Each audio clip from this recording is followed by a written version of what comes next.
الله الحمد لله رب العالمين والصلاة والسلام على رسوله الكريم أما بعد قال الله تبارك وتعالى في كلامه القديم وفي الفرقان المجيد أعوذ بالله من الشيطان الرجيم بسم الله الرحمن الرحيم وأتموا الحج والعمرة لله صدق الله ومولانا العظيم قال النبينا صلى الله عليه وسلم تابعوا بين الحج والعمرة فإنهما ينفيان الفقر والذنوب أو كما قال عليه والصلاة والسلام. சர்வ புகழும் அகிலத்தை படைத்து பரிபாலித்து ரட்சித்து காக்கின்ற அல்லாஹு தஆலா ஒருவனுக்கே உரித்தாகட்டுமாக.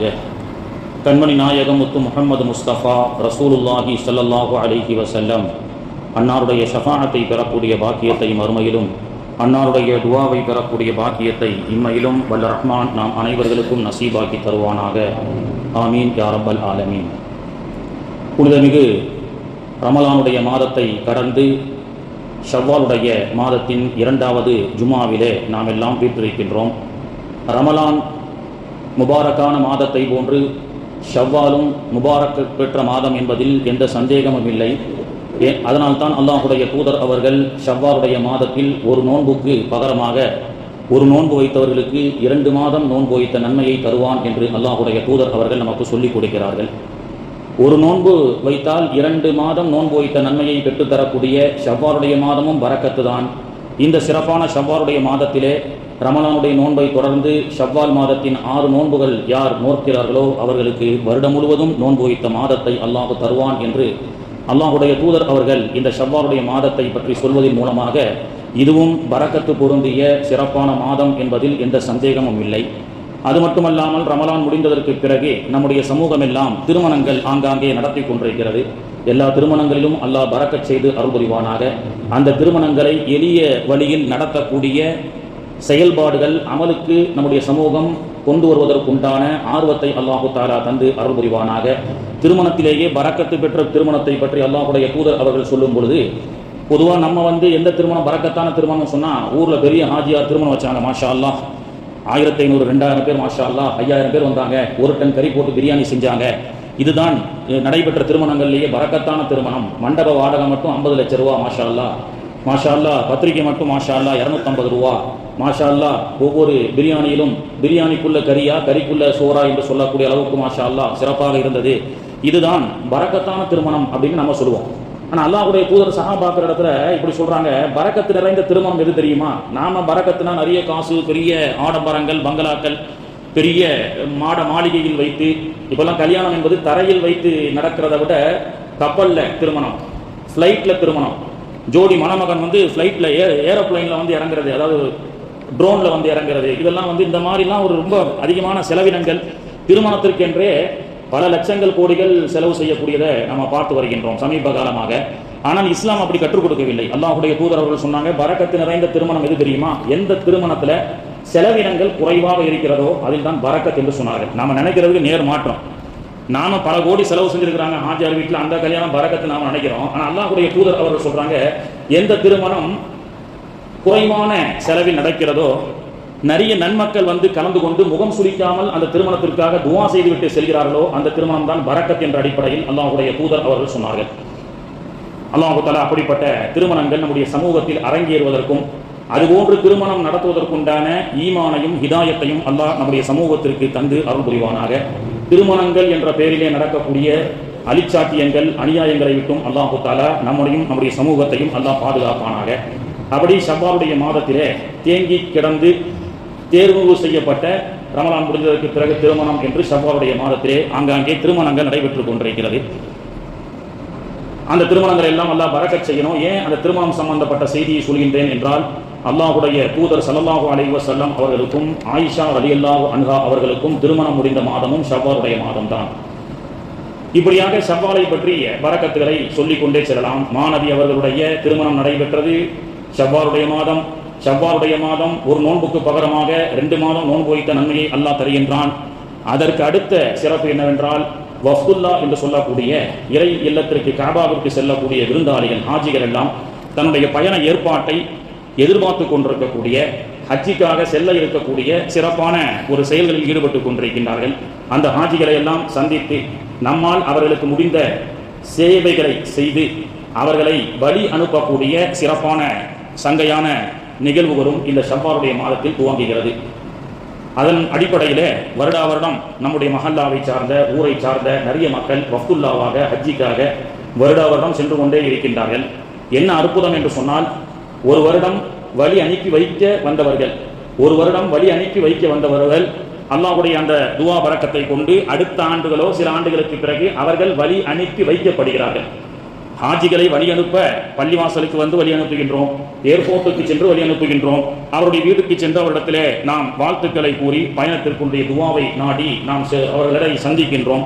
இதனுடைய பரக்கத்தை கொண்டு அல்லாஹு தாலா வழி அனுப்பி வைத்தவர்களை அல்லாஹு தாலா வழி அனுப்பி வைக்க அல்லாஹ் பாக்கியத்தை தருகின்றான். அல்லாஹ் அந்த பாக்கியத்தை நாம் அனைவர்களுக்கும் அல்லாஹு தாலா தந்து இறையில்லமான காபாவிற்கும் மதீனாவிற்கும் ஹஜ்ஜிக்காக உம்ராவுக்காக செல்லக்கூடிய பாக்கியத்தை அல்லாஹு தாலா நாம் அனைவர்களுக்கும் தந்து அருள் புரிவானாக.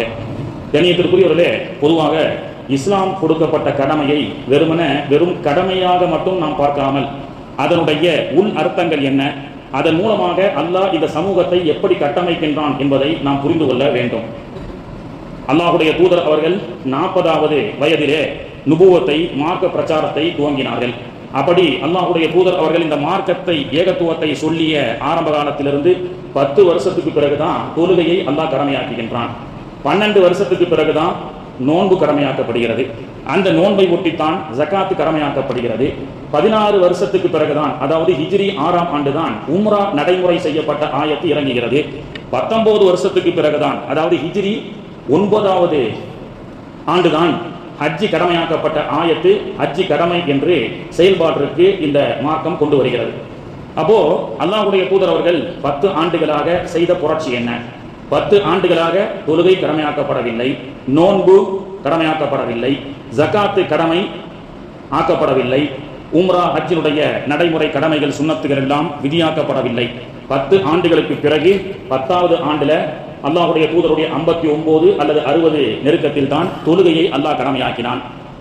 அந்த 10 வருஷம் அல்லாஹ் ஏன் இந்த இடைவெளி இந்த காலங்களுக்கு பிறகு அல்லாஹ் தொழுகையை கடமையாக்கிறான்னு சொன்னா, இந்த 10 வருஷத்துக்கு பிறகுதான், இந்த 10 வருஷமாக அல்லாஹ்வுடைய தூதர் அவர்கள் இந்த சமூகத்தில் செய்த பணி என்ன, புரட்சி என்ன என்றால், முதலிலே கல்வி புரட்சி. அதனால் தான் குர்ஆன்ல தொழுகை ஜகாத்து போன்ற கடமைகள் சொல்வதற்கு முன்பு முதல் ஆயத்தை இக்ரா என்று ஓதுங்கள், படியுங்கள், படிக்காமல் இருக்காதீர்கள் என்று கல்வி புரட்சி, எல்லோருக்குமான கல்வி புரட்சியை 1400 ஆண்டுகளுக்கு முன்பு குர்ஆன் சொன்னது.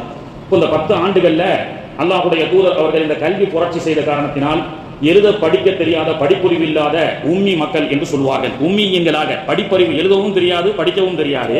ஆனால் கல்வி புரட்சி அல்லாஹ்வுடைய தூதர் செய்ததற்கு பிறகு அவர்கள் தொழுகைக்கு முன்பே வானத்தில் இருக்கக்கூடிய கோள்களை பற்றி அல்லாஹ்வுடைய தூதரிடத்திலே கேட்டார்கள். வஷம்சு வல் கமரு என்று சூரியன், சந்திரன், ஆகாயம், கடல், இது போன்ற எல்லா விதமான விஞ்ஞானங்களை பற்றியும் ஆய்வுகளை பற்றியும் 10 ஆண்டுகளிலே படிப்பறிவு இல்லாத அந்த சமூகத்திலே படிப்பறிவை பற்றி அல்லாஹ்வுடைய தூதர் அவர்கள் புரட்சி செய்தார்கள். 2வது, பிளந்து கிடந்த நிறத்தால் குலத்தால் வேறுபட்டு கிடந்த அந்த மக்களை ஒன்றிணைத்தார்கள். ஹஸரத் பிலாலையும் செய்தனா அபூபக்கர் சித்திக் ரலியல்லாஹு அன்ஹு அவர்கள் போன்ற பெரும் குலத்தை சார்ந்த மக்களையும் சிறுபான்மை என்று கருதப்பட்ட எல்லா மக்களையும் ஒன்றிணைத்தார்கள். 2வது. 3வது, பொருளாதார ரீதியாக பின்தங்கியிருந்த சஹாபாக்களை முன்னேற்ற பாதைக்கு கொண்டு சென்றார்கள். வெறுமன தொழுகை கடமையாக்கப்பட்டது, நோன்பு கடமையாக்கப்பட்டது என்று சொல்லாம, தொழுகை எப்போ கடமையாக்கப்பட்டது? கல்வி ஆற்றலில் முன்னேற்றம் ஏற்பட்டதற்கு பிறகு. நான் நீ என்ற போட்டி, நிறத்தால் குலத்தால் வேறுபாடாக இருந்த அந்த சமூகத்தை ஒற்றுமைப்படுத்தியதற்கு பிறகு, அந்த பக்குவம் அடைந்ததற்கு பிறகுதான் அல்லாஹ் தொழுகையை கடமையாக்கி ஓர் அணியில் சஃபில் நின்று நிறத்தால் குலத்தால் வேற்றுமை இல்லை, ஒன்றே குலம் ஒருவனே தேவன் என்று சொல்லக்கூடிய இந்த சித்தாந்தத்தை நடைமுறை கடமையாக தொழுகை கொண்டு வந்தது. இப்போ 50வது வயசில், அல்லாஹ்வுடைய தூதருடைய 50வது வயசு, மார்க்க பிரச்சாரம் துவங்கிய 10ஆம் ஆண்டு தான் தொழுகை கடமையாக்கப்பட்டது. அப்ப தொழுகை கடமையாக்கப்படுவதற்கு முன்பு ஒரு அனுபவத்தை அல்லாஹ் கொடுக்கின்றான். முதல்ல கல்வி அறிவு, 2வது பேதமின்றி ஒற்றுமையாக வாழ்வது. இந்த 2 எக்ஸ்பீரியன்ஸுக்கு பிறகுதான், இந்த 2 இன்ஃப்ராஸ்ட்ரக்சரும் இந்த சமூகத்தில் வந்ததற்கு பிறகுதான் தொழுகை கடமை. அதற்கு அல்லாஹ் இந்த சமூகத்திற்கு கொடுக்கப்பட்ட பயிற்சியின் காலம் 10 ஆண்டுகள். தொழுகை என்ற கடமை கடமையாக்கப்பட்டு விட்டது. அடுத்து மதீனாவுக்கு செல்கிறார்கள். ஹிஜ்ரி 2. பொருளாதார ரீதியாக பின்தங்கி இருந்தார்கள், சுதந்திரம் அல்லாமல் மக்காவிலே இருந்தார்கள். அல்லாஹ் சுதந்திரத்தை கொடுத்தான், சுதந்திர காற்றை சுவாசிக்கக்கூடிய பாக்கியத்தை கொடுத்தான். வறுமை ஒழிப்பு, poverty, the enemy is our நம்முடைய சமூகத்தினுடைய எனிமி, நம்முடைய தேசத்தின் எனிமி என்று யார் என்று சொன்னால் போவர்ட்டின்னு சொல்லுவாங்க, நம்முடைய ஏழ்மை. எனவே அந்த ஏழ்மையை ஒழிப்பதற்குத்தான் அல்லாஹு தாலா ரமலானை கடமையாக்கினான். வறுமை ஒழிப்பு ரமலான். இந்த வறுமை எப்பொழுது ஒழிக்கப்பட்டதோ ரமலான் கடமையாக்கப்பட்டது. அந்த வறுமையை ஒழித்து எல்லோரும் செல்வ செழிப்போடு செல்வந்தராக ஆகுவதற்கு ஜகாத் கடமையாக்கப்படுகிறது ஹிஜ்ரி 2ல். ஒற்றுமையும் கல்வி அறிவும் 10 ஆண்டுகள் இந்த சமூகத்திற்கு சேர்ந்ததற்கு பிறகு தொழுகை கடமையாக்கப்படுகிறது. போவர்ட்டி என்று சொல்லக்கூடிய வறுமை ஒழிப்பும், மக்கள் முன்னேற்ற பாதையில் சம்பாத்தியம் என்பது அவசியம் என்று சொத்து செல்வங்களை மனிதர்கள் சேர்த்துக் கொள்ள வேண்டும், அப்பொழுதுதான் தலை நிமிர்ந்து வாழ முடியும் என்ற இன்ஃப்ராஸ்ட்ரக்சர் உருவானதற்கு பிறகு அதற்கு பெரிதும் காரணமாக இருந்தது தொழுகை, ஜகாத். இப்போ கல்வி அறிவு வந்துவிட்டது, அல்லாஹ்வுடைய கிருபையில் ஒற்றுமை வந்துவிட்டது, வறுமையும் ஒழிந்துவிட்டது. அந்த வறுமை ஒழிவதற்காக ஜகாத் என்ற இன்ஃப்ராஸ்ட்ரக்சர் கடமையும் அல்லாஹ் தஆலா இந்த சமூகத்திற்கு கொடுத்து விட்டான். அப்படி கொடுத்து சிறப்பான முறையில் மதீனாவில் நடைபெற்றுக் கொண்டிருக்கக்கூடிய இந்த இஸ்லாமிய சமூகத்திற்கு மத்தியிலே ஒரு நாள் பொழுது அல்லாஹ்வுடைய தூதர் அவர்கள் ஹிஜ்ரி 6 அல்லாஹ்வுடைய தூதர் அவர்களுக்கு 56 வயசு. 16 ஆண்டு காலத்தில் அவர்கள் இந்த மார்க்கத்தை ஒற்றுமையின் பாலும் கல்வி அறிவின் பக்கமாகவும் வறுமை ஒழித்து அவர்களை நல்ல முன்னேற்ற பாதையில் செல்வ செழிப்போடு வாழ்வதற்கு உண்டான அந்த இன்ஃப்ராஸ்ட்ரக்சரை அமைத்த அந்த நேரத்திலே அல்லாஹ்வுடைய தூதர் அவர்கள் 56வது வயசு ஹிஜ்ரி 6ஆம் ஆண்டு ஒரு நாள் பொழுது ஃபஜருடைய தொழுகைக்கு சஹாபாக்களுக்கு மத்தியிலே வந்து தொழு வைக்கிறார்கள். ஃபஜர் தொழுது முடித்ததற்கு பிறகு அல்லாஹ்வுடைய தூதருடைய வழக்கம் என்னவென்றால், இன்றைய தினம் யார் கனவு கண்டது அந்த கனவின் விளக்கத்தை பற்றி அல்லாஹ்வுடைய தூதர் அவர்கள் சொல்வார்கள். சஹாபாக்கள் கண்ட கனவை பற்றி கேட்பார்கள், அல்லாஹ்வுடைய தூதர் அவர்கள் சொல்வார்கள். அப்படி ஒரு நாள் அந்த ஃபஜருடைய ஹிஜ்ரி 6லே ஃபஜருடைய நேரத்தில் அல்லாஹ்வுடைய தூதர் அவர்கள் தான் கண்ட கனவை சஹாபாக்களுக்கு சொல்கிறார்கள். நான் கனவு கண்டேன், தையல் இல்லாத எஹ்ராமுடைய ஆடையை அணிந்து கொண்டு நாம் எல்லாம் ஹஜ்ஜிக்காக அல்லது உம்ராவுக்காக மக்காவை தரிசிப்பதற்காக செல்வதை போன்று கனவு கண்டேன் என்று அல்லாஹ்வுடைய தூதர் அவர்கள் ஹிஜ்ரி 6லே சொல்லும் பொழுது சஹாபாக்கள், ஏன்னா நபிமார்களுடைய கனவு என்பது அது ஒரு இல்ஹாம், அது ஒரு வஹியினுடைய பரக்கத்தை சார்ந்தது. உடனே சஹாபாக்கள் ஆசைப்பட்டார்கள், யா ரசூலல்லாஹ், நாமும் மக்காவை விட்டு வந்து 6 ஆண்டுகள் ஆகிவிட்டது, மதீனாவாசிகள் இன்னும் காபாவை பார்க்கற இந்த அமைப்பின் அடிப்படையில் தாங்கள் கனவு கண்டதை போன்று நாம் உம்ராவுக்கு செல்லலாமா, அதாவது உம்ரா என்ற அமைப்பு அப்பொழுது வரவில்லை, காபாவுக்கு செல்லலாமா அப்படி என்று ஆசைப்பட்டார்கள். அல்லாஹ்வும் வாத்திமுல் ஹஜ்ஜ வல் உம்ரத லில்லாஹ் அப்படின்னு அந்த கனவுக்கு அடுத்தபடியாக ஆயத்தையும் இறக்கினான். நீங்க அல்லாஹ்வுடைய கிருபையை கொண்டு வாத்திமுல் ஹஜ்ஜ, நீங்கள் பரிபூரணப்படுத்துங்கள் ஹஜ்ஜையும் உம்ராவையும் லில்லாஹ் அல்லாஹ்வுக்காக அப்படின்னு சொல்லி ஆயத் இறங்குகிறது. அல்லாஹ்வுடைய தூதர் அவர்கள் 3000 சஹாபாக்களோடு குடும்பத்தார்களோடு அல்லாஹ்வுடைய தூதர் அவர்கள் ஹிஜ்ரி 6ஆம் ஆண்டு மக்காவிலிருந்து மதீனாவிலிருந்து மக்காவுக்கு இஹ்ராம் துல் ஹுலைஃபா என்ற இன்றைய மதீனாவினுடைய எல்லை மீகாத், மதீனாவிலிருந்து இஹ்ராம் கட்ட வேண்டி நியத்து மீகாத்துக்கு செல்ல வேண்டும், துல் ஹுலைஃபா என்ற இடம் இன்னைக்கும் பார்க்கலாம். அந்த இடத்திலிருந்து அல்லாஹ்வுடைய தூதர் அவர்கள் இஹ்ராமை எல்லாம் கட்டிக்கொண்டு வாகனங்களை எல்லாம் ஆடு குர்பானி கொடுக்கக்கூடிய வாகனங்கள் எல்லாம் அழைத்து கொண்டு அடுத்த மாதம் துல் காதா அந்த மாதம் என்று வரலாற்றிலே பதிவு செய்கிறார்கள். துல் காதாவுடைய மாதத்திலே 3000 தோழர்களோடு தன்னுடைய மனைவிமார்களோடு அல்லாஹ்வுடைய தூதர் அவர்கள் இஹ்ராம் அணிந்து கொண்டு தையல் இல்லாத ஆடையை அணிந்து கொண்டு உம்ராவுக்காக நியத் செய்து புறப்படுகிறார்கள். வரலாறு பெரியது. மக்காவுக்கு வழக்கமான வழி அல்லாம வேற ஒரு ரூட்ல அல்லாஹ்வுடைய தூதர் அவர்கள் செல்கிறார்கள். ஹுதைபியா என்ற மக்காவுக்கு எல்லையில் இருக்கக்கூடிய ஒரு இடத்திலே அல்லாஹ்வுடைய தூதர் அவர்கள் 3000 சஹாபாக்களோடு டென்ட் அடித்து தங்குகிறார்கள். ஹுதைபியா என்ற இடத்தை இன்னைக்கும் போய் பார்க்கலாம். அல்லாஹ்வுடைய தூதர் அவர்களும் சஹாபாக்களும் தங்கிய இடம் அது. அந்த வரலாறுலாம் ரொம்ப பெருசு. ஆனா காஃபிர்கள், மக்காவுல உள்ள காஃபிர்கள் என்ன செஞ்சாங்க, 3000 தோழர்களோடு நபி ஸல்லல்லாஹு அலைஹி வஸல்லம் அவர்கள் மக்காவுக்குள்ள வராரு. எந்த பிளான்ல வராருன்னு தெரியல. ஏன்னா மக்காவாசிகள் ரொம்ப பாதிக்கப்பட்டிருந்தாங்க. பத்ர்ல உஹதுல நிறைய குஃபார்கள் கொல்லப்பட்டார்கள். அந்த கோபம் அவங்களுக்கு கடுமையான கோபம் இருந்தது. ஏன்னா தன்னுடைய சொந்தக்காரர்கள் சகோதரர்கள் எல்லாமே அவர்களால் கொல்லப்பட்டு பாதிக்கப்பட்டிருக்கிறாங்க மக்காவாசிகள். ஹுதைபியா என்ற இடத்துல இருந்து அல்லாஹ்வுடைய தூதர் அவர்கள் உஸ்மான் ரலியல்லாஹு அனுப்பி காஃபிர்களுடைய நிலை என்ன, நாங்கள் சண்டை போட வரல, உம்ராவுக்கு தான் வந்தோம், எஹ்ராம் கட்டிட்டு வந்தோம். எஹ்ராம்ல அது ஒரு சட்டம் இருக்கு, சண்டை போடக்கூடாது. சில ஆஜிகள் ஃபிளைட்ல உட்காந்துக்கிட்டு அவங்க இருக்கக்கூடியவர்களோட சில பேரோட சண்டை போட்டு வாதம் செய்வார்கள். எஹ்ராம் அணிந்து விட்டால் மையத்து தான், அதான் மையத்துடைய ஆடை, மையத்துடைய பூ மூத்து கபுலான் தமூத்து அல்லாஹ்வுடைய தூதர் அவர்கள் சொன்னார்கள், மௌத்தாகிக்கொள் நீ மௌத்தாவதற்கு முன்பு. நான் மௌத்தாகிறதுக்கு முன்பு மௌத்தாகிக்கொள்னா, நான் மௌத்தாகிறதா இருந்தா உண்மையில் மௌத்தாகிவிட்டால் என்னை குளிப்பாட்டுபவர்கள் நான் அல்ல, இன்னொருத்தர்கள் தான் என்னை குளிப்பாட்ட வேண்டும். என்னுடைய ஆடையை என்னால் மாற்றிக்கொள்ள முடியாது, இன்னொருத்தர்கள் தான் மாட்டிவிட வேண்டும். மோதினாரோ அஜரத்தோ அல்லது யாராவது தீன்தாரிகளோ மாட்டிவிடுவார்கள். ஆனால் நான் என்னுடைய மையத்திற்கு நானே உடை அணிவிக்க வேண்டும், நான் மையத்தாக இருந்து என்னை நானே குளிப்பாட்டிக் கொள்ள வேண்டும். அப்பொழுதுதான் அந்த பாக்கியம் பெற்றவர்களுக்கு அல்லாஹ் மலக்குமார்களை வைத்து அல்லாஹ் குளிப்பாட்டுகின்றான். அதனால தான் என்னுடைய மையத்துக்கு நான் எஹ்ராம் அடையை கட்டிக்கொண்டு நானே மையத்தாகி கொள்கின்றேன், நானே குளித்துக் கொள்கின்றேன் என்ற ஆன்மீக ரீதியாக இந்த கருத்துக்களை ஹஜ்ஜிக்கு செல்லக்கூடிய, உம்ராவுக்கு செல்லக்கூடிய ஆஜிகளுக்கு நாம் சொல்லிக் கொடுக்கக்கூடிய பாடம். அல்லாஹ்வுடைய தூதர் அவர்கள் அந்த ஹுதைபியா என்ற உடன்படிக்கையில் இருந்தார்கள். குஃபார்கள் அந்த ஆண்டு ஹஜ்ஜிக்கு அவர்களை உம்ரா செய்வதற்கு அனுமதிக்கவில்லை. மீண்டும் அல்லாஹ்வுடைய தூதர் அவர்கள் அங்கேயே முடிகளை களைத்து மொட்டை எடுத்துவிட்டு மீண்டும் உம்ரா செய்யாமல் திரும்பி வந்து விட்டார்கள். முதல் உம்ராவே, முதல் ஹஜ்ஜே தோல்விதான். இதை போன வருஷம் கூட நான் ஜும்மாவிலே சொன்னேன். சென்ற ஆண்டுகள் கிட்டத்தட்ட ஒரு 40,000 ஹாஜிகள் ஏமாற்றம் அடைந்தார்கள். சவுதி கவர்மெண்ட்டுடைய சில ரெஸ்ட்ரிக்ஷன் அடிப்படையில் அவர்களால் ஹஜ்ஜிக்கு செல்ல முடியவில்லை. இந்த ஆண்டு இன்ஷா அல்லாஹ் அவர்கள் தயாராக இருக்கின்றார்கள். அப்பொழுதே நான் சொன்னேன், இது உங்களுக்கு முதல் உம்ரா ஹஜ்ஜி என்பது தோல்வி அடைந்து விட்டால் அது ஒரு வகையான சுன்னத்து. ஏன்னா அல்லாஹ்வுடைய தூதர் அவர்களும் அப்படி போய்த்தான், சஹாபாக்கள் 3000 சஹாபாக்கள் போய் தான் அவங்களால் உம்ரா செய்ய முடியல. ஹுதைபியா என்ற உடன்படிக்கையில் அவர்கள் நிறுத்தப்பட்டு அவர்களுக்கு ஒரு உடன்படிக்கை நடந்து அல்லாஹ்வுடைய தூதர் அவர்கள் எல்லாத்துக்கும் கட்டுப்பட்டு சரி வேண்டான்னு திரும்பி வந்துட்டாங்க. அல்லாஹ் திரும்ப ஒரு ஆயத்தை இறக்குறான். ஏன் அந்த ஹிஜ்ரி 6ஆம் ஆண்டு அல்லாஹ் எதிர்ப்பு இருக்கும் போதுதான் அல்லாஹ் அக்பர்னு சொன்னா அடிக்கிறானா, அடி வாங்கிக்க, அல்லாஹ் அக்பர்னு சொல்லுன்னு அல்லாஹ் சொன்னான். மக்கால இருக்கிற வரைக்கும் குர்ஆன் ஆயத்தை ஓதுனா அடிப்பாங்க, ஓதுன்னு அல்லாஹ் ஓது பரவாயில்ல. சில நேரங்கள்ல நீ மறைச்சு வச்சாலும் சஹாபாக்கள் என்ன செஞ்சாங்க, பகிரங்கமாக குர்ஆனை ஓதினார்கள் அடி வாங்கும் பொழுதெல்லாம். அதே அல்லாஹ்வுக்கு சரி மக்கா குஃபார்களால் ஆபத்து ஏற்படும், பரவாயில்ல போய் உம்ரா செய்ய அல்லாஹ் சொல்லல. அல்லாஹ் அந்த இடத்துல ஹிஜ்ரி 6ஆம் ஆண்டு உம்ராவை நிறுத்துவதற்குண்டான சூசகமான காரணத்தை நாம் தெரிந்து கொண்டால் நம்முடைய சமூகத்தினுடைய முன்னேற்ற பாதையை நம்மால் கொண்டு செல்ல முடியும்.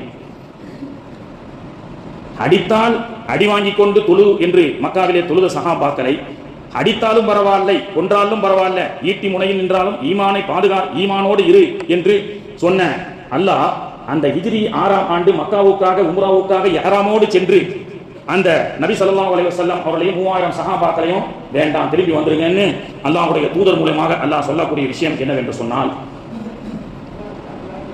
பொருளாதார ரீதியான முன்னேற்றம் நம்முடைய சமூகத்துக்கு வந்துவிட்டது. கல்வி சார்ந்த முன்னேற்றம் நம்முடைய சமூகம் அடைந்து விட்டார்கள். ஒற்றுமை என்னும் கயிற்றையும் சஹாபாக்கள் பற்றி பிடித்துக் கொண்டார்கள். இங்க ஒற்றுமை மட்டும் பத்தாது, கல்வி மட்டும் பத்தாது, வறுமையை ஒழித்து செல்வங்கள் மட்டும் பத்தாது, ஆளுமை வேண்டும்.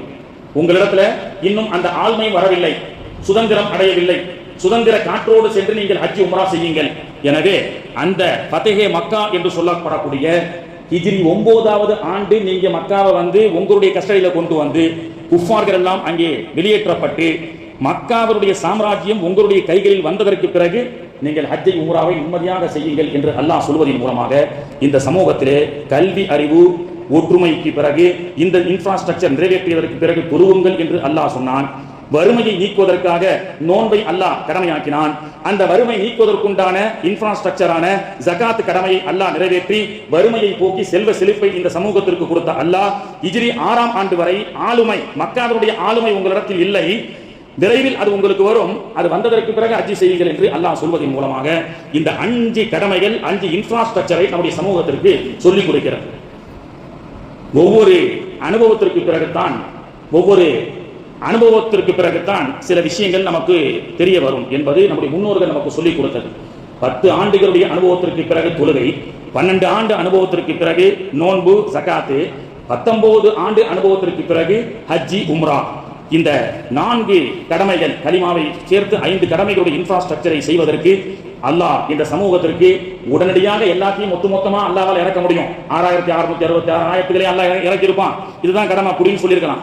இதற்கான அல்லாஹ் எடுத்து போட்ட கால அவகாசம் என்பது அனுபவம். 20-23 ஆண்டுகளை அல்லாஹ் தஆலா இந்த சமூகத்திலே கொஞ்சம் கொஞ்சமாக வழி நடத்தினான். அந்த கொஞ்சம் கொஞ்சமாக வழி நடத்தப்பட்ட அந்த அனுபவங்களை எப்பொழுது இஸ்லாமிய மக்கள் கைவிட்டு விட்டதோ அதோடு அந்த மக்களுக்கு பின்னடைவு ஏற்படும்.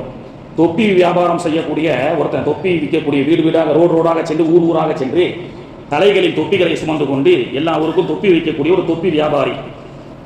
அந்த தொப்பி வியாபாரி ஒரு நாள் களைப்படைந்து ஒரு கிராமத்து வழியாக செல்லும் பொழுது ஒரு புளிய மரத்துக்கு அடியிலே பசிக்கு புளிசோரை சாப்பிட்டு விட்டு சிறிது நேரம் ஓய்வெடுத்தான். தன்னுடைய அந்த தொப்பி இந்த சரக்குகளை எல்லாம் வச்சுட்டு தூங்கிட்டான். எழுந்திரிச்சு பார்த்தா கூடையில தொப்பிகள் எல்லாம் காணும். எங்கன்னு பார்த்தா மேல மரத்துல எல்லா குரங்குகளும் ஒவ்வொரு தொப்பியை தலையில மாட்டிட்டு உட்கார்ந்துட்டு இருக்கு.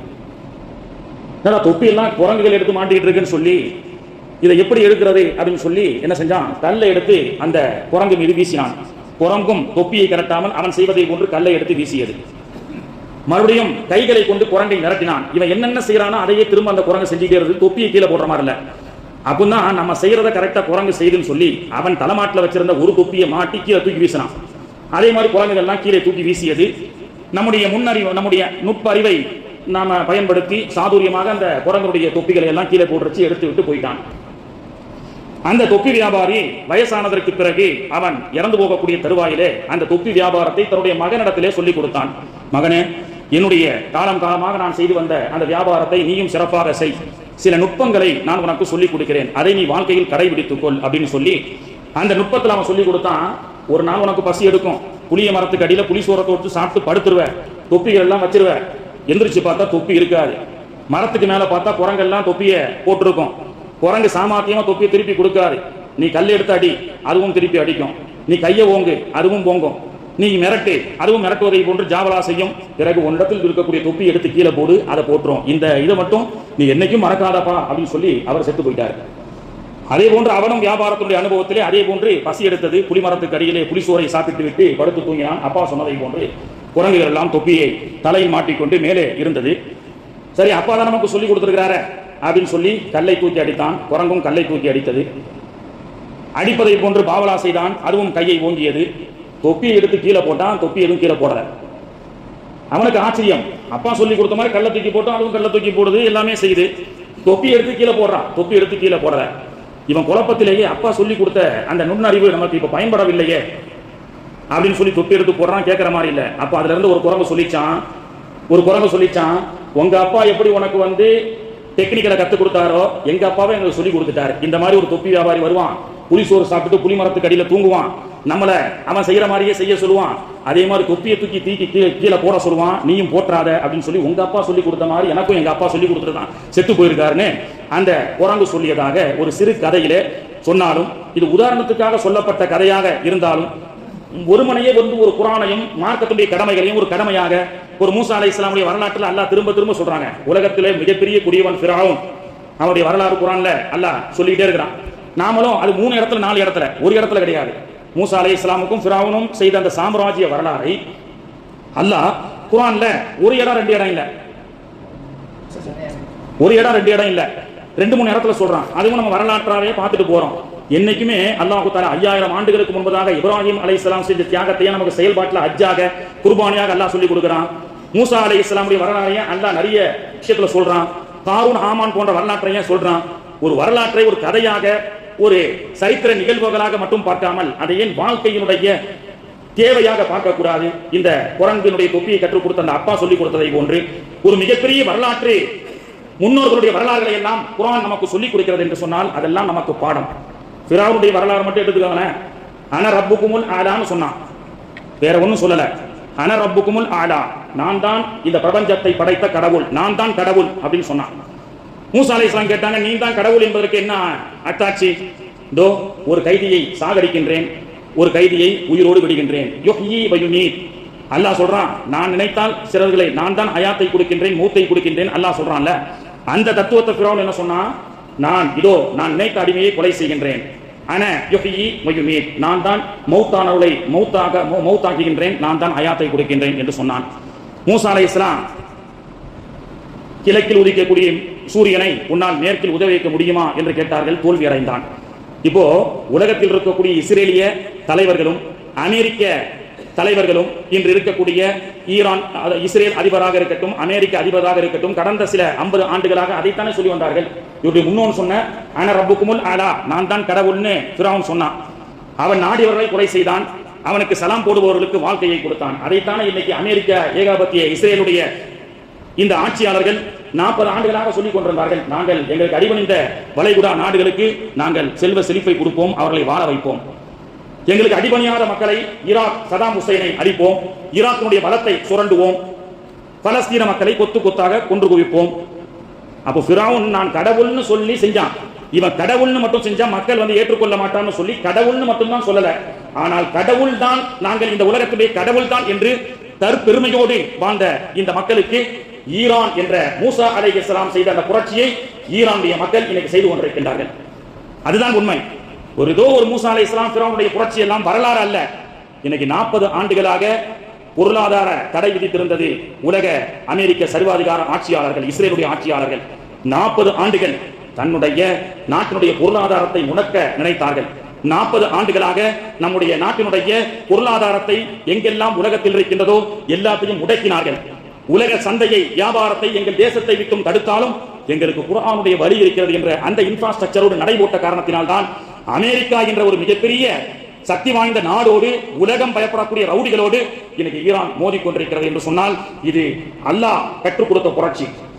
ஃபிரௌன் அன ரப்புக்குமுல் ஆலான்னு சொன்னான். இவன் அன ரப்புக்குமுல் ஆலான்னு தான் சொல்லல. ஆனால் நான் நினைத்தவர்களை சாகடிக்க முடியும், நான் நினைத்தவர்களை வாழ வைக்க முடியும், என்னுடைய நாட்டினுடைய அந்த டாலர் தான் உலகத்தையே நிர்ணயிக்க முடியும், நான் நினைத்தால் என்ன எல்லா ஆட்சியாளர்களையும் முடக்க முடியும், நான் நினைத்தால் கொரோனா என்ற வைரஸ் என்ற பச்சை பொய்யை சொல்லி உலகத்தை எல்லா உலகத்தினுடைய சுத்தி கொண்டிருக்கூடிய சக்கரத்தை நிறுத்த முடியும் என்ற சக்கரவர்த்தியாக பெருமையாக அடித்துக் கொண்டிருக்கக்கூடிய அந்த மக்களுக்கு எல்லாம் ஈரான் இன்னைக்கு சாவுமணி அடித்துக் கொண்டிருக்கிறது. கண்ணியத்திற்குரியவர்களே, ஒவ்வொரு அனுபவங்கள் தான் நம்முடைய சமூகத்திற்கு ஒரு மிகப்பெரிய விஷயத்தை சொல்லிக் கொடுக்கும். 40 ஆண்டுகளாக உலகத்தினுடைய ஏகாபத்திய இந்த ஃபிரௌனுடைய ஆட்சியாளர்களுக்கு மிகப்பெரிய சிம்ம சொப்பனமாக இன்னைக்கு ஈரான் விளங்கி கொண்டிருக்கிறதா இல்லையா? இன்னைக்கு உலகமே ஸ்ட்ரெய்ட் ஆஃப் ஹார்மோஸில் இருந்து நமக்கு வரக்கூடிய எரிவாயுகள் நம்ம நாட்டுக்கு வந்து சேருமா என்று சொல்லக்கூடிய அளவு பொருளாதார ரீதியாக முடக்க நினைப்பவர்களை பொருளாதார ரீதியாகவே முடக்க வேண்டும் என்று குர்ஆன் சொல்லிக் கொடுக்கக்கூடிய சட்டத்தின் அடிப்படையில் ஸ்ட்ரெய்ட் ஆஃப் ஹார்மோஸ்ல 20,000 நாட்டு கப்பல்கள் அங்கே தேங்கிக் கொண்டிருக்கிறது. ஹார்மோஸ், ஸ்ட்ரெய்ட் ஆஃப் ஹார்மோஸை நீ கடக்க வேண்டும் என்றால் சில நேரங்களில் இந்தியாவினுடைய டெக்னிக்கல் ஃபார்முலாவையும் பயன்படுத்திக் கொள்றாங்க. அங்க டோல்கேட் போட்டாங்க. இப்போ தஞ்சாவூர்ல இருந்து திருச்சி 50 கிலோமீட்டர்னு சொன்னா 80 ரூபா டோல்கேட் கொடுத்து செங்கிப்பட்டியை தாண்டித்தான் செல்ல வேண்டும் என்று இந்திய தேசத்திலே மக்களுக்கு வரி வகிக்கிறார்கள் அல்லவா, டோல்கேட்டுடைய காசை கொண்டு. அந்த மாதிரி ஸ்ட்ரெய்ட் ஆஃப் ஹார்மோஸ் டோல்கேட் போட்டாங்க ஈரான். நீ என்னடா உலக மார்க்கெட்ல இருந்து எங்களை வந்து ஒதுக்கி வைக்கிறது? எங்க தேசத்துடைய ஸ்ட்ரெய்ட் ஆஃப் ஹார்மோஸ் எங்களுடைய எல்லையை கடக்க வேண்டும் என்றால் $2 மில்லியன், $2 மில்லியன். அது டாலரா எங்களுக்கு வரக்கூடாது, ஒன்லி யுவான், சைனாவுடைய கரன்சியாக வரணும். ஈரான், ஈராக் என்ற கூஃபாவினுடைய அலி ரலியல்லாஹு அன்ஹு அவர்கள் செய்த சாம்ராஜ்யத்தினுடைய அந்த நுட்பமான அறிவை இன்னைக்கு ஈரான் பயன்படுத்திக் கொண்டிருக்கின்றது. சாத் இப்னு அபி வக்காஸ் என்ற டெக்னிக்கல் அண்ட் டெக்னாலஜியில மிகப்பெரிய முன்னேற்ற பாதைக்காக துவா செய்யப்பட்ட சாத் இப்னு அபி வக்காஸ் சைனா, இந்த 2 ஃபார்முலா தான் இன்னைக்கு ஸ்ட்ரெய்ட் ஆஃப் ஹார்மோஸையே இன்னைக்கு ஆட்டி படைத்துக் கொண்டிருக்கிறது. $2 மில்லியன், ஒன்லி யுவான். அந்த டோல்கேட்ல காசை கட்டிட்டு நீ போ, உன்னை பாதுகாப்பா இந்தியன் ஓஷன் வரைக்கும் கொண்டு போய் விடுறோம், அதுக்கப்புறம் உன் நாட்டினுடைய கேஸை கொண்டு போ, பெட்ரோலை கொண்டு போ, என்ன வளர்த்த வேணாலும் கொண்டு போ அப்படின்னு சொல்லி இன்னைக்கு 20,000 உலக நாட்டினுடைய கப்பல்களை எல்லாம் விரல விட்டு ஆட்டிக் கொண்டிருக்கின்றார்கள் ஈரான். 40 வருஷமாக தன்னுடைய நாட்டினுடைய பொருளாதாரத்தை முடக்கி வைத்த இவர்கள் அனுபவம் இல்லாதவர்களா? இல்லையே. அயத்துல்லா மகானி என்பவர் தான் இறந்ததற்கு பிறகு ஒரு நாட்டினுடைய தலைவனை சதாம் ஹுசைனை தூக்கிலிட்டதற்கு பிறகு அமெரிக்காவுக்கு மண்டியிட்டு உள்நாட்டு புரட்சி செய்து அமெரிக்காவிலே தன்னுடைய அந்த சாம்ராஜ்யத்தை நிலைநாட்டலாம் என்ற கனவு ட்ரம்புக்கும் இஸ்ரேலுடைய அதிபருக்கும் தோல்வியாகிவிட்டது. அந்த மாதிரி இங்க இல்ல. இந்த இன்ஃப்ராஸ்ட்ரக்சர் என்பது முழுக்க முழுக்க குர்ஆன் சொல்லிக் கொடுக்கக்கூடிய இன்ஃப்ராஸ்ட்ரக்சர்.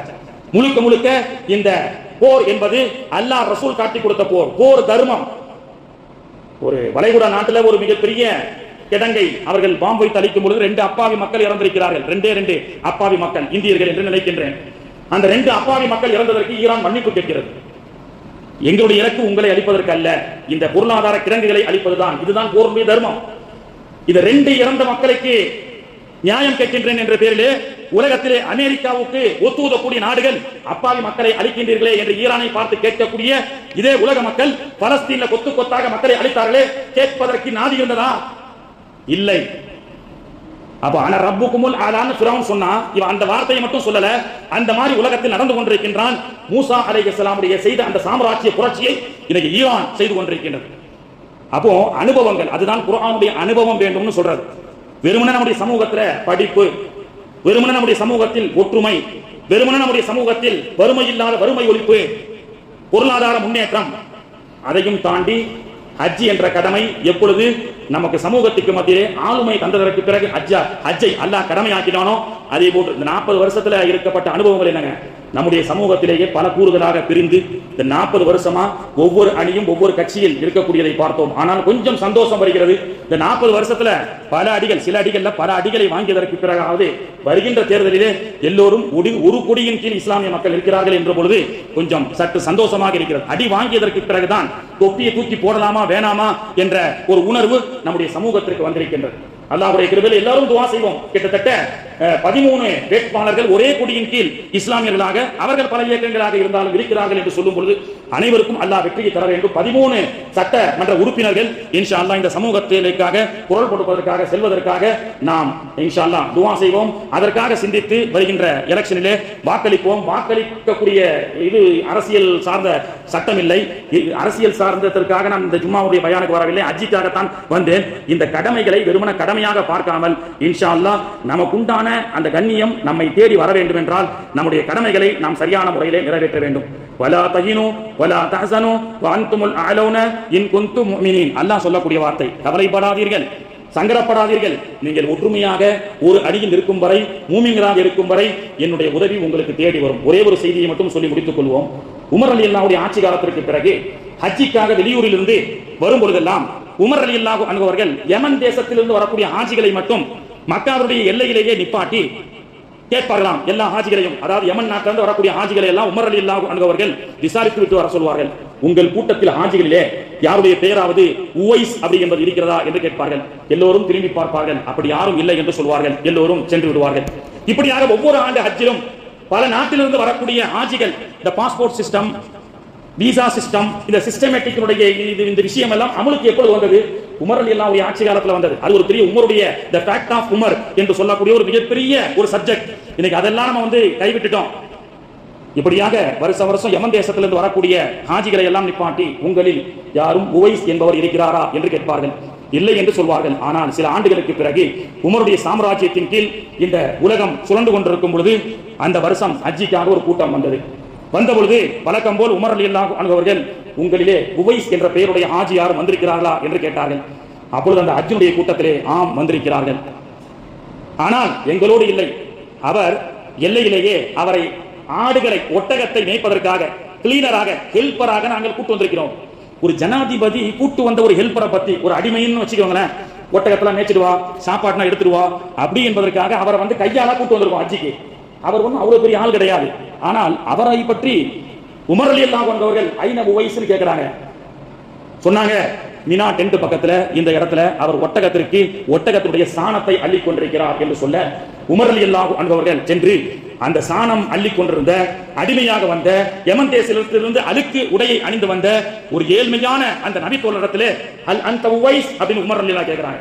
ஆம், என் பெயர் உவைஸ் தான். உன்னுடைய தாய் பெயர் இதுவா, உன் தந்தை பெயர் இதுவா என்று எல்லாவற்றையும் உறுதிப்படுத்தியதற்கு பிறகு சையதுனா உமர் ரலியல்லாஹு அன்ஹு அவர்கள் யார்? உலகத்தினுடைய முக்கால் பாக சாம்ராஜ்யத்தை நிலைநாட்டக்கூடிய மிகப்பெரிய அரசர், யமன் தேசத்திலிருந்து வந்த ஒரு ஃபகீருடைய கையை பிடித்துக் கொண்டு முசாவா செய்து உவைஸ் எனக்காக துஆ செய்யுங்கள் என்று சொல்லி மட்டுமல்ல, அல்லாஹ்வுடைய தூதர் ஹபீப் நாயகம் ஸல்லல்லாஹு அலைஹி வஸல்லம் அவர்கள் யமன் தேசத்திலிருந்து உவைஸ் மக்காவுக்கு வந்தால் என்னுடைய ஸலாத்தை சொல்லுங்கள் என்று அல்லாஹ்வுடைய தூதர் அவர்கள் சொன்னார்கள். பெருமானாருடைய ஸலாத்தை சொல்வதற்கு மதீனாவிலே கோடிக்கணக்கான மக்கள் ஹாஜிகள் செல்கிறார்கள். செல்லக்கூடிய ஹாஜிகளிடத்தில் எல்லாம் என்னுடைய ஸலாத்தை சொல்லுங்கள் என்று நாம் சொல்லி அனுப்ப அல்லாஹ்வுடைய தூதர் அவர்கள் வாழ்நாளில் வாழும் பொழுது உவைஸ் வந்தால் என்னுடைய ஸலாத்தை சொல்லுங்கள் என்று சொன்னார். என்று சொன்னால் அவர் யார்?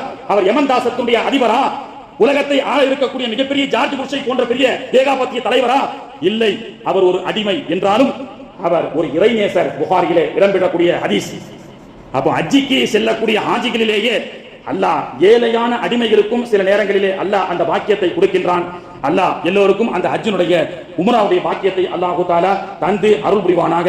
ஹஜ்ஜிக்காக செல்லக்கூடிய ஹாஜிகளுடைய கிதுமத்திலே நாமும் நம்முடைய பங்களிப்புகளை கொடுப்போம். ஹஜ்ஜி உம்ரா எவ்வாறு செய்வது, அதனுடைய சிறப்புகள் என்ன என்று வரும் வாரங்களிலே ஹஜ்ஜி வரை இன்ஷா அல்லாஹ் அதை பற்றிய தலைப்புகளிலே நம்முடைய ஜும்மாவிலே பிரசங்கம் செய்வோம். அல்லாஹு தஆலா தௌஃபீக் செய்து அருள் புரிவானாக. சுன்னத் தொழாதவங்க தொழுது கொள்ளுங்கள். வாக்ரதாவானா அனில் ஹம்துலில்லாஹி ரப்பில் ஆலமீன்.